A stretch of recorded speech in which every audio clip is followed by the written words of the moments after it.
What's up, you guys? Marty here from Marty Music, hanging out in the Ryman Theater right now in the Johnny Cash room with Marcus King. Dude, Marcus, thank you so much for giving us a little bit of time, man. I'm so excited to be able to do this with you at the Ryman.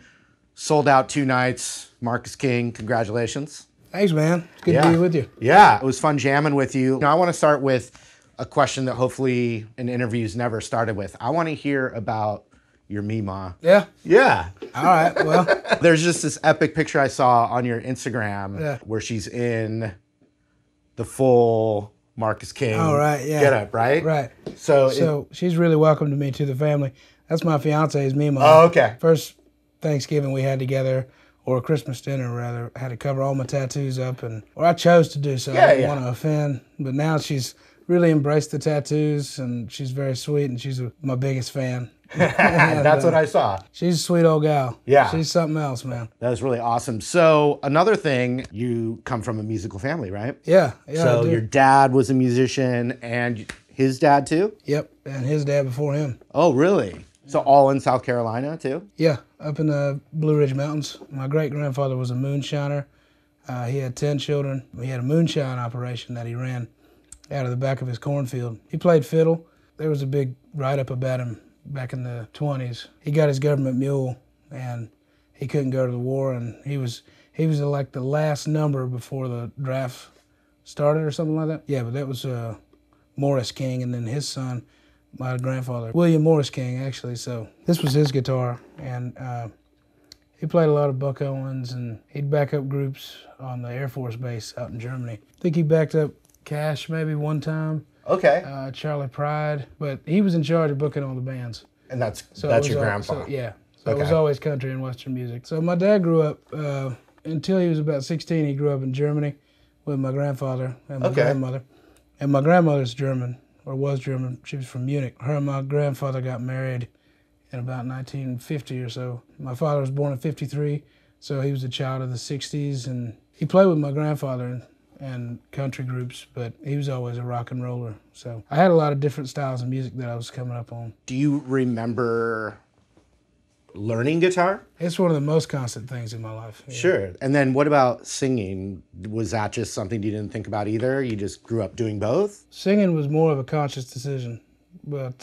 Because you just were probably playing guitar before your voice changed and stuff. Right.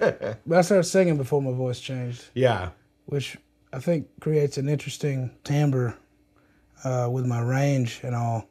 I can't really hit a low register, but you know. Was it a tricky transition with the voice changing? Like, I've only never really talked to anyone about that. Not really, man. I mean, it makes your voice kind of unique.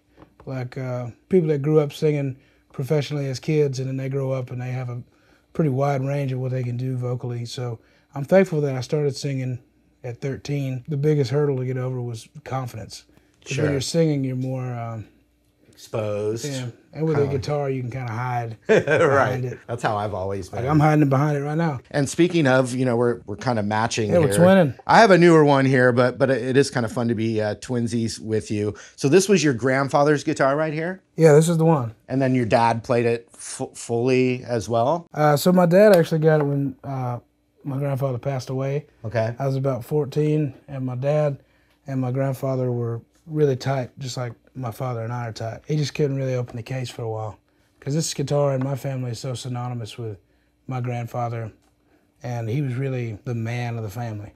Gotcha. He kept everybody together. So there was too much connection to that for your dad. Yeah. When I turned 18, we were going up to New York City for the first time. Mm-hmm. My dad wanted to give me some kind of shield to protect me from the sins of this world. Mm-hmm. So he sent me up there with Big Red. So how old were you? I was 18. Yep. This guitar always drove beside me in the van. Right. We had a van that caught on fire while we were sitting on the side of the road. The fire started. I reached over to my girlfriend at the time to grab the guitar and got her out. And that was an argument for the rest of the ride. Yep. But it was just a misunderstanding, really. Understood. I love this guitar. I really do. Yeah, but this guitar, it's just really true. It feels like home. Well, maybe we can just, I mean, if you don't mind, we could play a little bit. Sure. So this is the riff from Aim High. I wrote it originally called Calamity Jane, Nice. And then me and Dan added some ers and ahs to it and got rid of Jane. But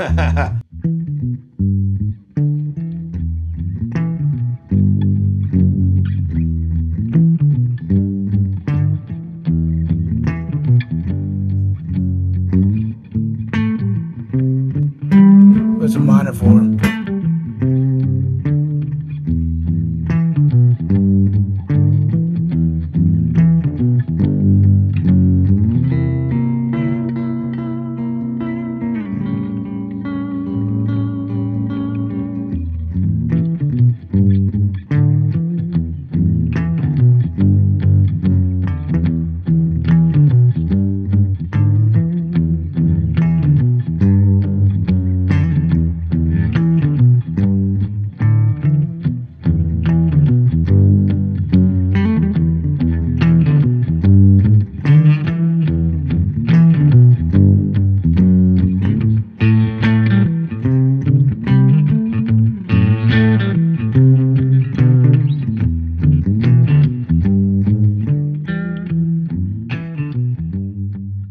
Do your riffs just come from like an inspirational spot and then you kind of start to analyze it and dig into it later? Or like how much do you think about like music theory or you know, technique and stuff like that as a guitar player? So I try to avoid it as far as writing something from the heart. Right. That being said, I studied it so diligently. The way I kind of look at it is like when you're speaking now, you don't really think about how every word is spelled while you're speaking. It's just become a part of your vocabulary. Right. I mean, hell, sometimes I know words that I don't know how to spell. Right. But I know what they mean. Right, right. A lot of it's just kind of in there. But I'm not consciously like using theory to write riffs. Sure, you know? Sure. Have you ever given a guitar lesson? I've tried. I'm not good at it, man. You know, some Yeah. folks just have the gift. My dad's really great at it. Yeah. Do you remember him sitting down with you and showing you stuff, or was that more just osmosis? Oh, yeah. I mean, there was a lot of osmosis. That DNA runs deep. Yeah. But he'd come over and be like, oh, no, do this, or Yeah. give you a little lick. Little learning things like the pinch harmonics. I remember that one specifically. He couldn't really explain how he did it, but I found my own way to do it. Yeah. And he was like, just keep doing that. My grandfather had this like pre-tablature thing that he'd kind of started doing in the 50s when my dad was little. Yeah. And it was just like his own just version of showing you the fretboards and so stuff? he traced my hand, put it over a guitar neck, and then he'd put dots like where the finger's supposed to go for different chords. Yeah. So it was tablature, but this was before tablature came out. He approached it more that way, and my dad was more, let's try this one, or take this record and just listen to it today. Yeah. Early on, it was like,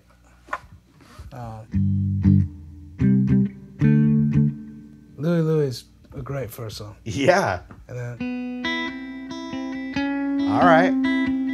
Is that Secret Agent Man? Yeah. And then we graduated to.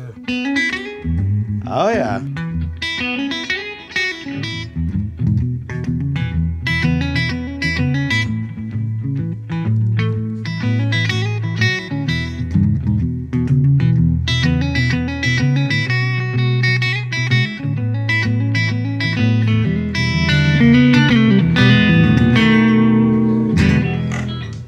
Can't go wrong with that one. Can't go wrong there, man. I studied, there was this record called Beginnings that was like a compilation record they put out in the 70s sometime.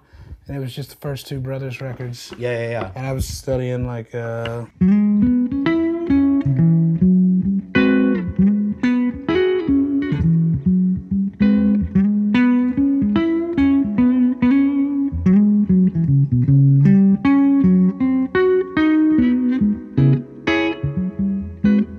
into like the parts. Yeah. And then I was like, I want to learn that organ solo because that organ solo is so dope. Chuck Leavell or? Greg, it was Greg. Oh, yeah. So this was the first two records, so it was just the original 6 dudes. And Greg was playing some really wild stuff. I think it was around that time that I quit listening to guitar players. I quit trying to pull everything I could from them. Because it's not that I had everything I wanted from them, but I didn't want to sound like somebody else. Yeah. So I loved Stevie Ray Vaughan, but I had to kind of put him on the shelf for a minute. Yeah. And go listen to some Jimmy Smith and some Coltrane. And I like tenor sax players and female vocalists the most. Yeah. because that tenor range was real. I like it a lot more than the alto sound. Have much use for alto sax. Yeah. Well, man, I'm really excited for you tonight. Can I just play that Hideaway? Sure. Yeah, man.